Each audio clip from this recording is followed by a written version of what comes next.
Good morning बच्चों। आप सभी कैसे हैं? बच्चों, मैंने कल आपको पोएम नंबर 2 की रीडिंग कराई थी। आज मैं आपको पोएम नंबर 2 कंप्लीट कराऊंगा।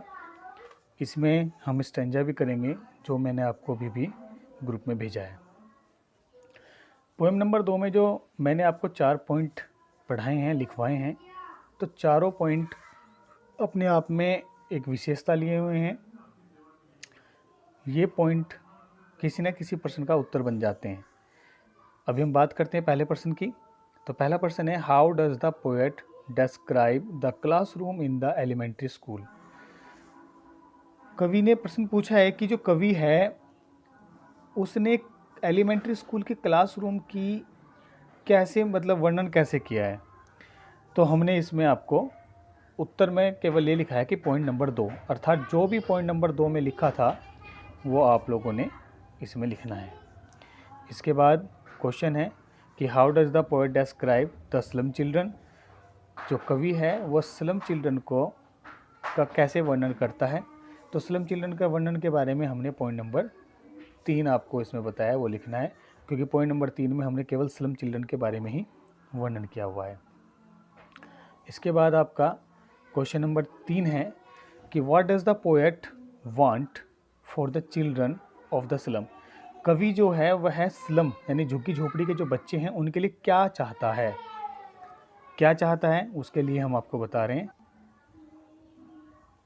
तो इसमें हमें पॉइंट नंबर 4 लिखना होता है, क्योंकि कवि जो बच्चों के लिए क्या चाहता है वो हमने पॉइंट नंबर 4 में इसकी विस्तृत जानकारी आपको दी है और पिछली वीडियो में इसके पढ़ाया भी है। अब बात करते हैं स्टेंजा की। इसमें स्टेंजा है, ऑन्स और क्रीम वॉल से स्टेयर्स ऑफ वर्ड्स तक। ये मैंने आपको अभी भेजा है स्टेंजा। इस स्टेंजा को मैं आपको पढ़ा रहा हूँ, उसके बाद हम इन क्वेश्चंस को पढ़ेंगे, इनके आंसर्स को पढ़ेंगे। ये स्टेंजा आपका कहाँ है, ये आपकी कॉपी में मैंने भेज रखा है, आप इसको ध्यान से देखें और समझने की कोशिश करें। ये जो स्टेंजा है ये यहाँ से है कि ऑन सौर क्रीम वॉल्स। सौर माने भद्दी, क्रीम यानी कि जो क्रीम कलर की जो वॉल्स हैं, दीवारें हैं, donations, Shakespeare's had cloudless at dawn, civilized storm, riding all cities, ballad flowery, Tyrol's valley. ये कह रहा है कि जो क्लासरूम है उसकी जो दीवारें हैं वो क्रीम कलर की हैं, लेकिन वो भद्दी हो चुकी हैं। उस पर डोनेशंस की जो लोगों ने जिन्होंने दान दिया है उनके नामों की जो डोनेशन यानी दान देने वालों की जो सूची है वो लगी हुई है। शेक्सपियर्स हेड, शेक्सपियर एक इंग्लिश का बहुत बड़ा पोइट हुआ है, उसका भी वहाँ पर चित्र टंगा हुआ है। क्लाउडलेस यानी बिना बादलों वाली डॉन, सुबह हो चुकी है।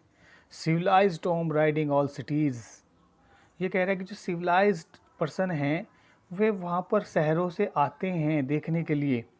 बैलेड फ्लावरी, टायरोल्स वैली, उस घाटी को देखने के लिए जो फूलों से भरी हुई है, उस चीज़ों को देखने के लिए लोग आते हैं वहाँ पर। Open handed map awarding worlds its world. Classroom के अंदर जो है इस तरह के चित्र लगे हुए हैं जिसमें घाटी हैं, फूल हैं और जो शहरों के लोग हैं जिनको देखने के लिए आ रहे हैं, इस तरह का एक चित्र बना रखा है और वहाँ पे लगा हुआ है। और उसके साथ साथ वहाँ पर संसार के नक्शे भी लगे हुए हैं। And yet for the children, लेकिन जो बच्चे हैं जो वहाँ पर बैठे हैं स्लम के, इनके लिए इनका कोई मायने नहीं है। This windows not this map their world. ना तो उसको वे अपना इसमें संसार ढूंढ पाते हैं, ना इस नक्शे में वे अपना घर ढूंढ पाते हैं, अपने आप को ढूंढ पाते हैं।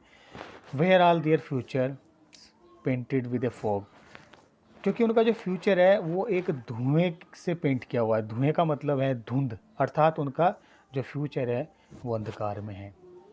इसमें 2 लाइन और भी है कि narrow streets sealed in with a lead sky far far from rivers capes and stairs of words.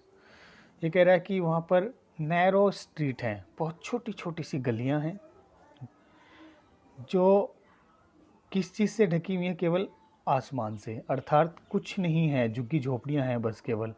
Far far from reverse, बहुत दूर है, नदी भी दूर है, keeps and stairs of words, और ये लोग हमेशा घूरते रहते हैं, देखते रहते हैं केवल दूर दूर तक की चीज़ों को, और इनके पास कोई भी सुविधाएं नहीं हैं। तो ये चीज़ें मैंने आपको जो भी बता रहा था मैं। इसके बाद हम बताते हैं आपको, वहीं पर हम पहुंच जाते हैं जहां हमारे क्वेश्चंस थे।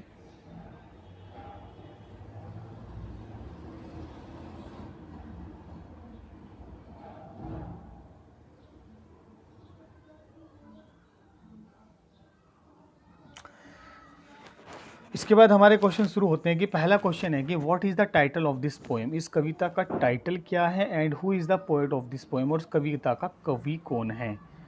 दूसरा क्वेश्चन है कि where are the pictures of poets, list of donors and world map list.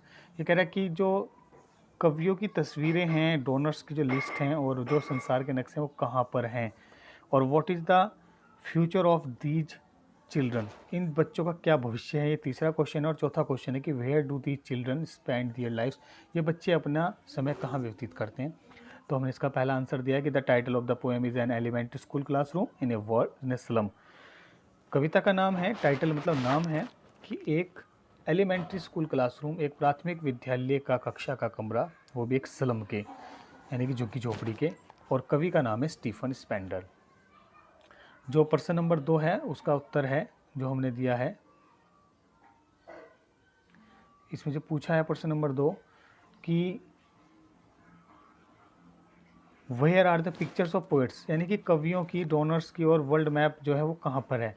तो हमने इसमें बताया कि तो पिक्चर्स ऑफ पोएट्स, जो कवियों की तस्वीरें हैं, लिस्ट ऑफ डोनर्स हैं और वर्ल्ड मैप है, are hanged on the walls of classroom, ये क्लासरूम की दीवारों पर टंगे हुए हैं।